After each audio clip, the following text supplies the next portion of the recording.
अस्सलाम वालेकुम एवरीवन। तो हम लोग कर रहे थे plastic surgery in general surgery, और उसमें जो दूसरा टॉपिक हम लोगों ने करना है वो फ्लैप्स का। मैंने उससे पहले भी जिक्र किया था कि हमारे पास ये टॉपिक में जो प्लास्टिक सर्जरी में करने होते हैं वो ग्राफ्ट्स और फ्लैप्स करने होते हैं खाली। उसमें से क्योंकि क्वेश्चन आता होता है, इस वजह से मैंने कहा कि आपको वो वाली सारी बातें बता दूं जो आपके एमसीक्यू एसीक्यू में आती है। तो सिलसिला कुछ यूं है कि जिस तरह हमने बात की है ग्राफ्ट्स के बारे में, ग्राफ्ट वो स्ट्रक्चर्स हैं जो कि आप एक जगह से दूसरी जगह जब भी लगाएंगे तो वो ब्लड सप्लाई जिस जगह पर लगाया जाएगा उस जगह की ब्लड सप्लाई पे डिपेंड करते हैं। तो फ्लैप्स इससे उल्टा हिसाब कर लें। फ्लैप कोई भी ऐसा जब आप टिश्यू ट्रांसफर करते हैं एक जगह से दूसरी जगह, जो अपनी ब्लड सप्लाई जहां से आता है वहां से साथ लेके आता है। फॉर एग्जांपल, जब हमने स्किन पे अगर फ्लैप लिया तो जिस जगह से लिया डोनर साइड से हमने ना सिर्फ स्किन का फ्लैप लिया प्लस उसकी जो उधर से ब्लड सप्लाई थी वो साथ ली है, और रिसिपिएंट साइड पे अपनी ब्लड सप्लाई ये लेके आता है और रिसिपिएंट की ब्लड सप्लाई पे डिपेंडेंट नहीं होता, उसको फ्लैप कहते हैं। ठीक है, तो ये इसका सबसे बड़ा फर्क है जो ग्राफ्ट से है। ग्राफ्ट और फ्लैप में ये सबसे मेजर डिफरेंस होता है कि ग्राफ्ट में there is no blood supply from donor side, और फ्लैप में there is blood supply from donor side, और ब्लड सप्लाई ऑफ डोनर ही पे सारा का सारा डिपेंडेंट होता है। ठीक है, और जाहिर सी बात है फिर आहिस्ता आहिस्ता ब्लड सप्लाई वो जाती है जब डोनर के साथ, जब वेसल्स ये वाली वहां पर शिफ्ट की जाती है, फिर आहिस्ता आहिस्ता वहां पर भी उन वेसल्स के साथ इसका कॉम्बिनेशन या कनेक्शन बन जाता है। अभी आप देखेंगे किस तरह से वहां की वेसल्स के साथ इसका कनेक्शन बनता है। तो ये होते हैं आपके फ्लैप्स। ठीक है, अच्छा, उसके साथ साथ जब आपकी बात आती है कि क्लासिफिकेशन फ्लैप्स की क्या है, तो ये आपसे ना क्वेश्चन आता होता है सीधा सीधा क्लासिफाई द फ्लैप्स, तो आपने ये लिखनी होती है। बहुत ही आसान है और यहीं पर मैं आपको सारी टाइप से एक्सप्लेन कर दूंगी ताकि आपको याद ही हो जाए। ठीक है, अच्छा, जब क्लासिफिकेशन की बात की जाती है तो उसको तीन मेजर कैटेगरीज में डिवाइड किया हुआ है कि classification according to blood supply of the flaps, की ब्लड सप्लाई किस तरह से हम उनकी ले रहे हैं, मतलब क्या उनकी ब्लड सप्लाई ऐसा है कि ब्लड सप्लाई से मुराद ये है कि जाहिर है हमने कहा कि जब फ्लैप हम लेंगे किसी जगह से तो उधर से हम साथ ब्लड सप्लाई भी लेंगे।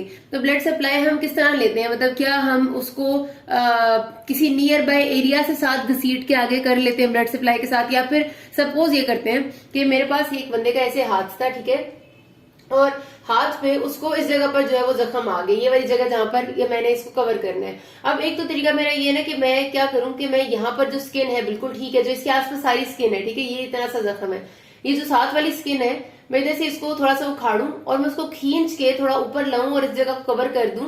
मतलब सपोज आप समझ रहे मेरी बात हो कि मैं यहाँ पर वाली स्किन को ऐसे पकड़ूं, थोड़ा सा खींच के ऊपर लाऊं और इस वुंड को कवर करूं और उधर सूचर्स लगा दूं। ठीक है, ये होता है कि आपने एक ही जगह पर से जो स्किन थी उसको खींच के थोड़ा आगे कर दिया। अब इसमें जाहिर सी बात है जो पीछे वाली स्किन थी वो जब आगे आप लाके वुंड को कवर करेंगे थोड़ा सा स्ट्रेच जरूर होगा, लेकिन जो ब्लड सप्लाई वो पीछे वाली स्किन थी वो अपनी ब्लड सप्लाई आगे साथ लेके आएगी। तो इसको फ्लैप आप कहते हैं। ठीक है, वो लोकल फ्लैप होता है कि उस जगह का जिधर वुंड था वहीं पर करीब वाली स्किन का फ्लैप आपने लगा दिया। ठीक है, तो एक तो ये तरीका होता है। मतलब ये बता रहे हैं ब्लड सप्लाई का एक ये तरीका है कि आपने यहाँ वाले फ्लैप को ही खींच के आगे ले गए, तो एक ये तरीका है। एक ये होगा कि आप कहीं और से पूरा बॉडी में, सपोज मैंने इस वुंड को कवर करना है, मैं टांग से एक फ्लैप ले रही हूँ और जाहिर है मैं साथ उसकी वेसल्स भी लेके आ रही हूँ, मैं यहाँ पर लाके उसे लगा रही हूँ, इधर की वेसल्स के साथ उसको एनास्टोमोस कर रही हूँ। वो एक बहुत हाईली स्किलफुल काम होता है। मतलब ये ब्लड सप्लाई के हिसाब से वेरिएशन है। मैं आपको मोटा सा आइडिया दे रही थी, मैं आपको डिटेल में बताती हूँ।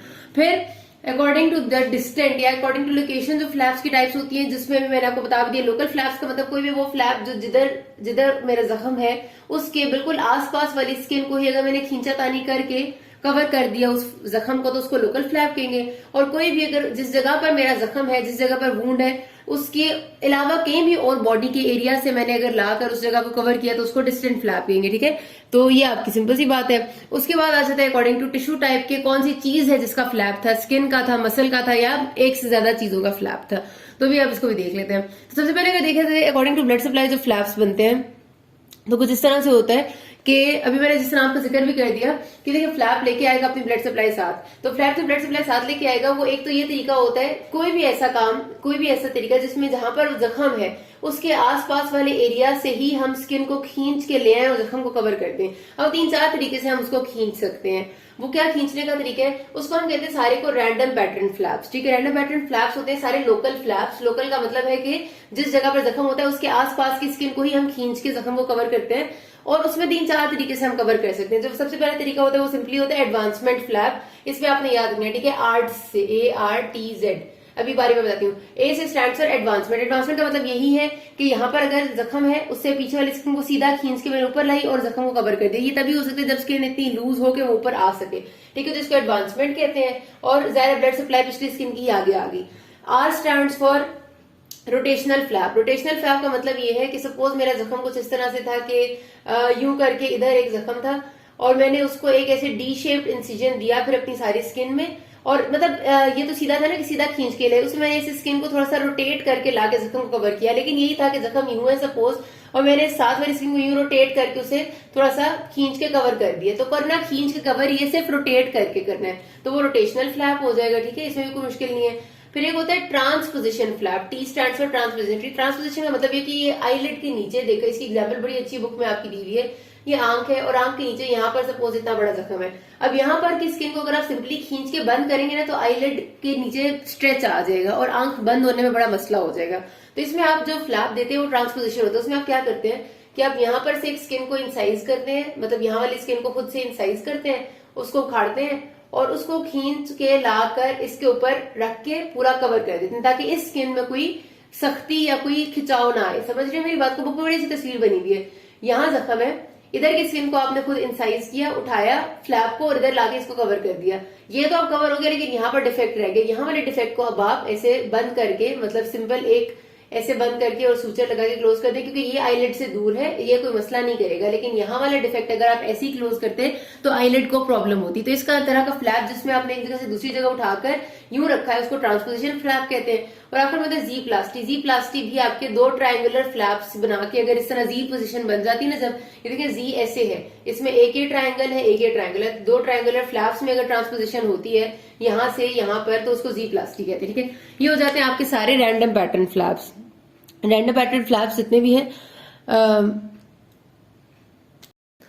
अच्छा, उसके बाद आपके जो ये तो हमने कह दिए सारे रैंडम पैटर्न फ्लैप्स से। Random pattern flaps basically blood supply के हिसाब से इनको रैंडम कहा जाता है। अगर मतलब इसका नाम से आप कह रहे होंगे कि इसमें रैंडम पैटर्न क्या है, तो ब्लड सप्लाई के हिसाब से रैंडम इसलिए कहा जाता है क्योंकि इसमें हम कोई हिसाब किताब नहीं रखते कि क्या ब्लड सप्लाई किसी कोने में है या नहीं है। हमें इतना पता होता है कि जाहिर है साथ वाली स्किन को ही हम लेके आ रहे हैं तो डेफिनेटली साथ वाली स्किन में ब्लड सप्लाई होगी, तो वही वाली ब्लड सप्लाई इसको भी मिल जाएगी। मतलब हम इसमें इस तरह का कोई पर्टिकुलर हिसाब किताब नहीं रखते जब हम रैंडम पैटर्न फ्लैप करते हैं। जो लोकल फ्लैप है कि क्या ब्लड सप्लाई एडिक्वेट उसके साथ आ रही है या नहीं आ रही, हम मतलब अंदाजे से बस ले जाते हैं कि होगी यकीनन, मतलब इस अंदाजे से, क्योंकि डेफिनेटली साथ वाली स्किन है तो जाहिर है ब्लड सप्लाई तो होगी। और उसके बस तरीके जो है उनको आपने याद रखना है। ART Z आर्ट्स के एडवांसमेंट है, थोड़ा सा मूव करके अगर रोटेशन है, ट्रांसपोजिशन है जिसमें पूरा यहाँ से यूं ट्रांसपोजिशन होगा, और अगर ट्रायंगल एक ट्रायंगल से दूसरे ट्रायंगल में जाएगा तो जी प्लास्टी है, दैट्स इट। अच्छा, उसके बाद अगर आप ऐसा करते हैं ब्लड सप्लाई के हिसाब से हम बात कर रहे हैं। अच्छा, ये जितने रैंडम पैटर्न फ्लैप्स हैं सारे लोकल फ्लैप्स में आते हैं क्योंकि ये सारे एक ही जगह से दूसरी जगह पर ट्रांसफर होते हैं।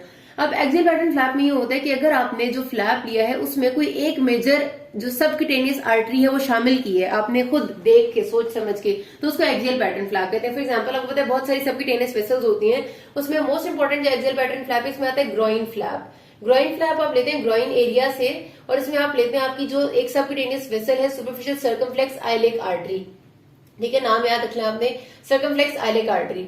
होता ये है कि आप उसको आइडेंटिफाई करते हैं कि स्किन में वो कहां पर पड़ी हुई है, उस एरिया का आप ग्रोइन वाले एरिया से फ्लैप लेते हैं। अब ये जाहिर सी बात है कि हमने ग्रोइन से लेना है और बॉडी के किसी भी एरिया में हमने इसको लगाना है, तो डेफिनेटली अगर ग्रोइन से लगेगा हम किसी बॉडी के और एरिया में लगाएंगे तो ये लोकल फ्लैप तो नहीं हो सकता, ये डिस्टेंट फ्लैप की टाइप्स में आता है। एक्सियल पैटर्न जो फ्लैप होता है डिस्टेंट फ्लैप है।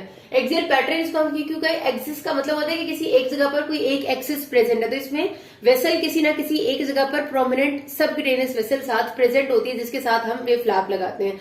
तो हम करते हैं क्या, इसको करने का तरीका बड़ा इंटरेस्टिंग है कि हमने ना वो वेसल और स्किन को अलग नहीं कर लेना। फॉर एग्जाम्पल एक बंदा है उसका ग्रोइन है, ठीक है, ये वाला यहाँ से हमने इसको फ्लैप को लेना और सर्कमफ्लेक्स आइलिक आर्टरी है, तो हम क्या करते हैं कि हम वो सर्कमफ्लेक्स आइलिक आर्टरी और ये वाला जो स्किन का फ्लैप है इसको रेज करते हैं। रेज का मतलब है कि दोनों को उठाते हैं लेकिन एक साइड अभी उसकी कनेक्टेड रहने देते हैं इधर ही से, ठीक है।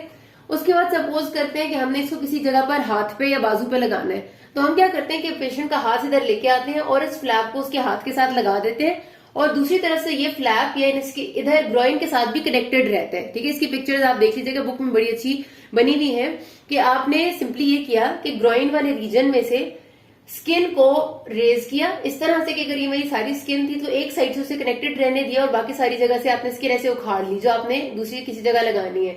मैंने एक जगह से कनेक्टेड क्यों रहने दी, क्योंकि वो ब्लड सप्लाई जो थी ना सर्कमफ्लेक्स आइलिक आर्टरी वो मैंने पूरी उखाड़ी नहीं, वो मैंने कहा कि पीछे से ही उसमें ब्लड आता रहे।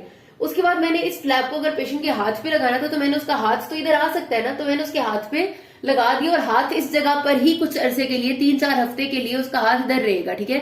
ग्रोइन वाले जगह पे ही पक्का उसका हाथ मैंने बांध दिया 3-4 हफ्ते के लिए। वो क्यों मैंने बांधा कि 3-4 हफ्ते में ये जो सुपरफिशियल सर्कमफ्लेक्स आइलिक आर्टरी है, क्योंकि हमने इसको नई जगह पर जब हाथ के ऊपर एक टाई करेंगे तो वहां पर नई वेसल्स भी बनाना शुरू कर देगी।